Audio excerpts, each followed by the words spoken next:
जितने भी लोग अंडरग्राउंड हैं उन सबको ढूंढो और बात करो। हमारा शाहिद तक पहुंचना जरूरी है। अगर जवाहिर अभी तक जिंदा है तो वो सबसे पहले उसी के पास जाएगा। ठीक है, अब जल्दी ढूंढो उसे, मुझे तुम्हारे फोन का इंतजार रहेगा। चाय के साथ कुछ हल्का फुल्का तैयार किया है, सोचा एक छोटी सी पिकनिक कर लेते हैं। ये अच्छा किया गुल तुमने। चलो वहां चलकर बैठते हैं। ठीक है।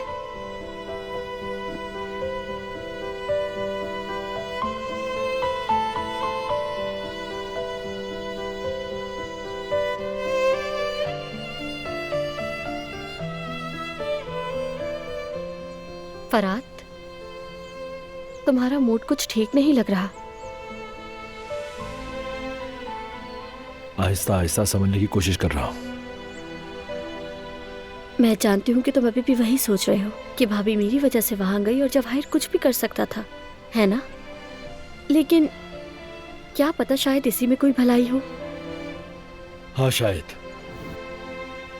लेकिन अगर मुझे मालूम होता कि दिलान अपनी जान खतरे में डालेगी तो। अगर जानते तो कभी नहीं होने देते, मगर हो सकता है वो ना जाती तो बात और बिगड़ जाती। हाँ ये भी ठीक है। ठीक है, तो फिर यही समझो कि जो कुछ भी हुआ वो बेहतर के लिए हुआ है। आखिरकार। क्या मतलब तुम्हारा? ऐसा क्यों कहा? इतने दिनों में पहली बार तुम्हें मैंने कुछ सुकून से खाते हुए देखा है फरात, बहुत खुशी हुई मुझे। जानती हो गुल, ये सब कुछ तुम्हारी वजह से है।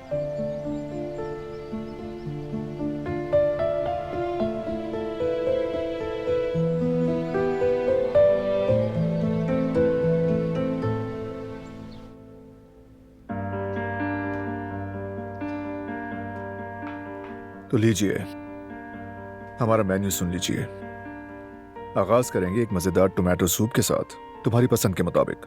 ऊपर से श्रेडेड चीज, फिर होगा मशरूम वाला गोश्त का सालन और चावल मक्खन में तैयार करता, और आखिर में फ्रेश ग्रीन सैलेड।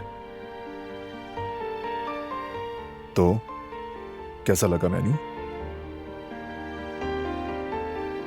बहुत अच्छा, मेरी पसंद के मुताबिक। बर्तन धोना, काटना, छीलना तुम्हारी जिम्मेदारी, बाकी मैं संभाल लूंगा। डन है? डन है।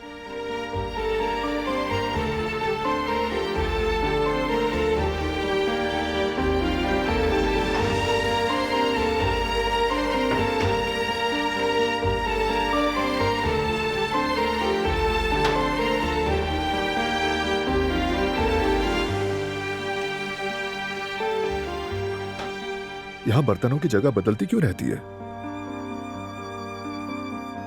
नहीं तो हमेशा इसी जगह रखते हैं। कहां?